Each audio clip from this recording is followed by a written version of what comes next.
From 2019 to 2024, Texas homeowners insurance went up 73%. The national average was 57%. We went up faster and higher than most of the country. And the Dallas Metro had the single biggest dollar increase of any metro in the entire country last year. If you own a home in the DFW Metroplex or you're thinking about buying one, there is a trap nobody's talking about right now. And it all comes down to which insurance company that you have. Because right now, depending on your carrier, your bill could be going up significantly or it could actually be going down. And if you don't know which side of that you're on, well, that's what we're covering today and it could save you thousands. We're going to show you exactly where rates have been, what's happening right now, and what you can do about it. So let's start where things have been, because I think a lot of people have felt the pain of this. I know we have. They just don't have a real number to put on it. That 73% increase from 2019 to 2024 works out to be $1,400 more per year for the average Texas homeowner.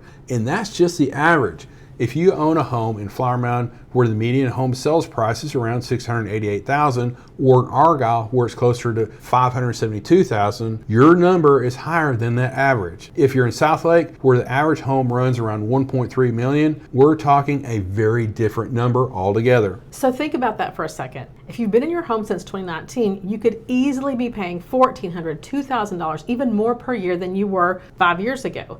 And most people just absorb that increase every single year without ever questioning it. It goes up on the renewal and people just pay it. And what we want you to understand is that you may not have to. And here's why it happened. North Texas sits right in the middle of what's known as Hail Alley, and we've always been at risk. But 2024 was this year that just completely stood on its own. Texas recorded 529 hail events, a 167% jump over the year before.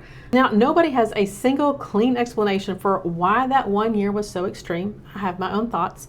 But what we do know is that the storms were bigger, they hit more populated areas, and the cost to repair the damage was higher than it has been in a long time or ever been. So labor costs, materials, all of it significantly more expensive than previous years. Early estimates put hail damage in Texas in 2024 above $28 billion. Insurance companies paid every dollar of those claims and then turned around and passed that cost directly on to you on your next renewal. But here's where the story gets more interesting, because what's happening right now is not just about weather. There's something going on with the insurance market itself and with Texas law that every homeowner here needs to understand. And when you see it, you're going to understand exactly why two homeowners in the same neighborhood can have completely different insurance bills right now. So here's where things stand today. The overall rate of increase has started to slow down. That sounds like good news, and for some people it is. But the average is hiding something very important, and this is the trap. Most homeowners are doing one of two things right now. Either they assume rates are still going up and they've just accepted it so they don't bother to look, or they heard rates are finally coming down and they assume their carrier already lowered theirs. Neither one of those assumptions is safe right now, because what's actually happening is a split. Some carriers are cutting rates close to 15% decreases, while others are still raising them 20, even 23% in the same zip code and the same kind of home. So picture this, two homeowners in the same neighborhood, same size home, same age. One of them is with a carrier that just lowered rates. The other is with a carrier that just raised them 20+%. Their bills look nothing alike and neither one of them knows why. And when we get to what you can actually do about this, there's a conversation that most homeowners have never had with their carrier, and it could change your numbers significantly.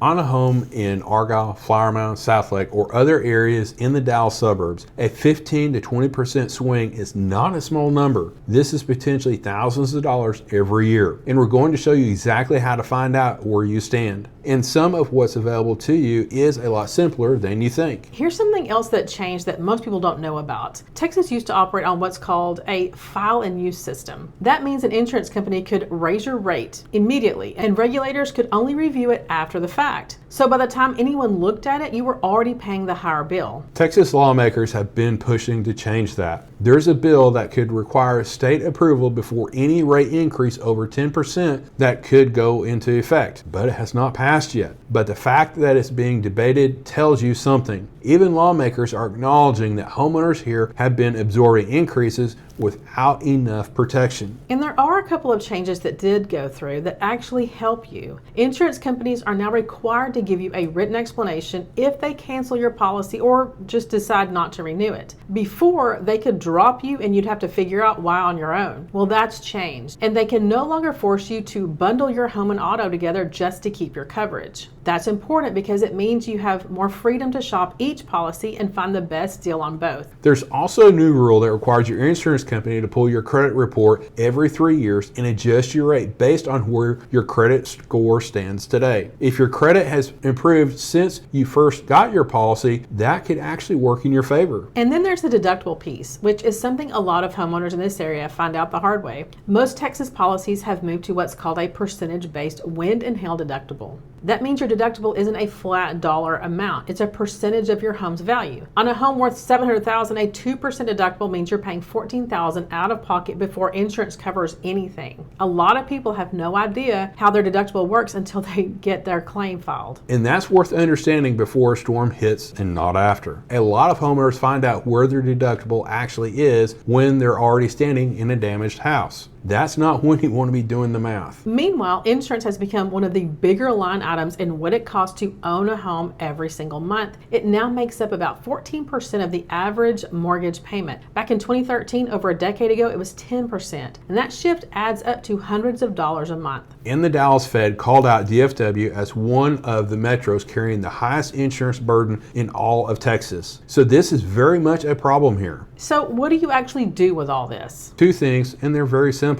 First, pull out your last renewal notice and look at how your rate actually changed. Not just pay it, look at the number. Compare it with what you paid 2 or even 3 years ago. If it's gone up and you have not compared rates recently, it's time. A lot of people skip this because it feels like a hassle, but you could be paying hundreds or even thousands of dollars more per year right now without realizing it. And nobody's going to call you and tell you that you're overpaying. You have to go and find it. Second, get competing quotes, not just one, at least 2 or 3. And that's where the questions you ask are going to matter. So let's make this really practical because I think a lot of people here get competing quotes and they don't really know what that means or where to start. Understand the difference between a captive agent and an independent broker. A captive agent works for one company, can only sell what that company offers. An independent broker works with multiple carriers at once. Both are worth talking to because sometimes the best deal is with a single carrier you already know. And sometimes shopping the broader market is where you find the savings. You might be surprised either way.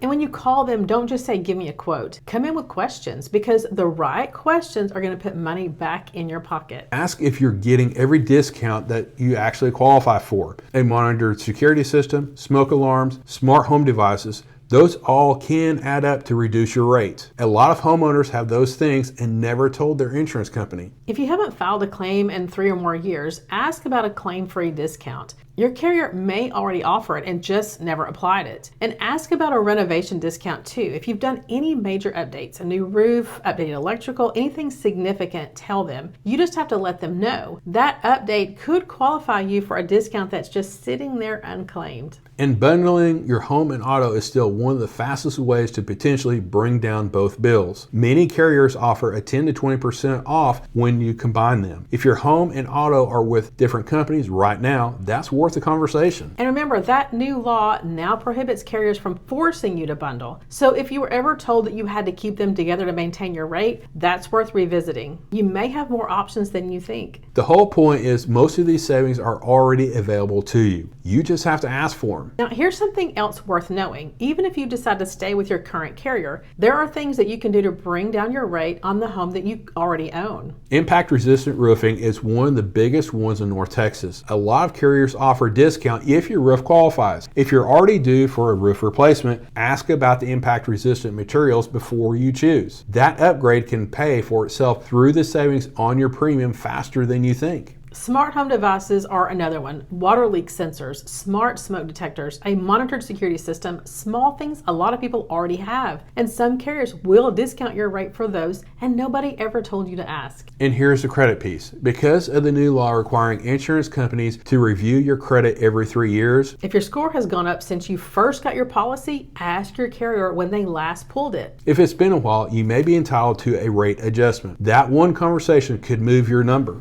None of this is complicated. It's just a matter of knowing what to look for. And the homeowners who take the time to have these conversations are going to be in a very different place than the ones who just pay whatever shows up every single year. You have more control over this number than most people realize. You don't have to accept whatever shows up at your renewal. And that's the trap. The average looks fine, but your bill depends entirely on your carrier and what you've done or haven't done to manage it. You deserve to know where you actually stand. We'd love to hear from you. How is your homeowner's insurance rate affecting you right now? Has this impacted your plans to stay in your home or to move into a larger one? Drop it in the comments below because we read every single one. If you want to keep understanding what's happening in the DFW housing market right now, watch this next video. There's a lot going on out there and we want to make sure you have the full picture.